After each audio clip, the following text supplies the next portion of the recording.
Hello friends, તમારું સ્વાગત છે અમારી ચેનલ સિમ્પલ ગુજરાતી રસોઈમાં।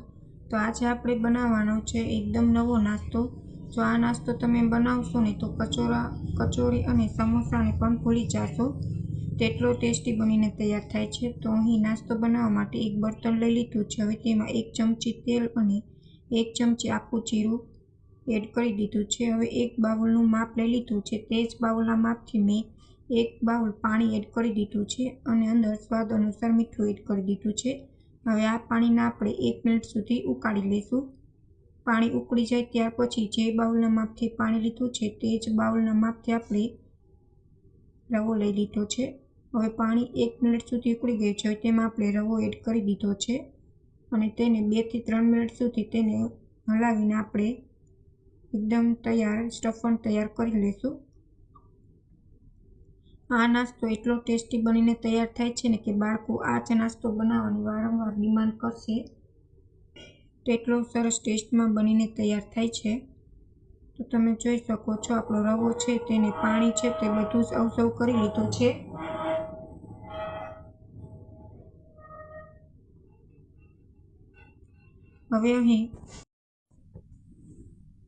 હવે અહીં નાસ્તો બનાવવા માટે અહીં મેં બટેકા છે તેને બોઇલ કરીને મેશ કરી લીધા છે। હવે તેમાં મરચાં, કાંદા એડ કરી દઈશું અને બધા જ બેઝિક મસાલા એડ કરીને આપણો બટેકાનો ચટપટો મસાલો છે તે બનાવીને તૈયાર કરી લઈશું। તો અહીં મેં સ્વાદ અનુસાર મીઠું, અડધી ચમચી હળદર, અડધી ચમચી હિંગ, 1 ચમચી ધાણા જીરું પાવડર, 1 ચમચી ગરમ મસાલો અને 1 ચમચી લાલ મરચું પાવડર એડ કરી દીધો છે। જેટલો તમારો મસાલો ચટપટો હશે ને તેટલો જ નાસ્તો છે ને તે ટેસ્ટી બનીને તૈયાર થશે। હવે અહીં મેં લીલા ધાણા એડ કરી દીધા છે અને 1 ચમચી ખાંડ ઉમેરી દીધી છે અને લીંબુનો રસ ઉમેરી દીધો છે, જેથી મસાલો છે તે સરસ ખાટો મીઠો બનીને તૈયાર થાય। બધું જ સારી રીતના મિક્સ કરીને મસાલો છે તે આપણે બનાવીને તૈયાર કરી લઈશું।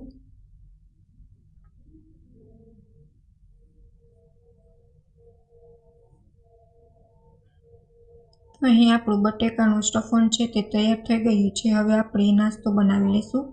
તો તેના માટે અહીં મેં રવો છે તેને આવી રીતના લોટ તૈયાર કરી લીધો છે। હવે પાટલા વેલણ લઈ લીધું છે, તેની મદદથી આપણે આવી રીતના વણીને તૈયાર કરી લઈશું। બહુ જાડું નહીં અને બહુ પાતળું નહીં તેવું લેયર તમારે તૈયાર કરવાનું છે। અહીં મેં 1 ગ્લાસ લઈ લીધું છે, તેની મદદથી આવી રીતના આપણે 4 ભાગમાં શેપ કરી લઈશું।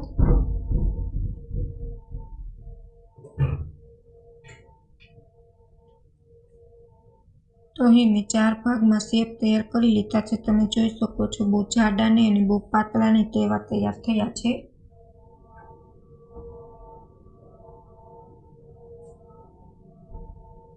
હવે અહીં મેં બધા જ લેયર તૈયાર કરી લીધા છે। હવે અહીં 1 લેયર લઈ લીધું છે, તેના ઉપર આવી રીતના આપણે બટેકાનું સ્ટફન છે તે આપણે લગાડી લેવાનું છે। સ્ટફન છે તેને માત્રા ચડિયાતી રાખવી, જેથી નાસ્તો છે ને તે સરસ આપણો બનીને તૈયાર થાય અને ખાતી વખતે પણ એકદમ ટેસ્ટી લાગે। હવે બીજું લેયર આપણે આવી રીતના ઉપર લગાડી લીધું છે। બંનેને સારી રીતના હાથની મદદથી પ્રેસ કરી લઈશું, જેથી આપણે તેલમાં તળી ત્યારે સ્ટફન છે તે આપણું બહાર ન નીકળે। હવે બધા સ્ટફન આવી રીતના તૈયાર કરી લઈશું। ત્યાર પછી અહીં એક પાટલા ઉપર રાખીને એક છરી લઈને તેની ઉપર આપણે આવા આકા કરી લઈશું, જેથી સરસ ડિઝાઇન બનીને તૈયાર થાય અને જોતાં જ ખાવાનું મન થઈ જાય ને તેટલા ટેસ્ટી બનીને થશે તૈયાર આ નાસ્તો। હવે તેલ છે તે ગરમ થઈ ગયું છે, તે ગેસની ફ્લેમ એકદમ હાઈ જ રાખવાની છે, જેથી નાસ્તામાં તેલ ન ચડે। ગેસની હાઈ ફ્લેમ ઉપર આપણે બંને સાઈડ નાસ્તાને સારી રીતના તેલમાં ફ્રાય કરી લઈશું।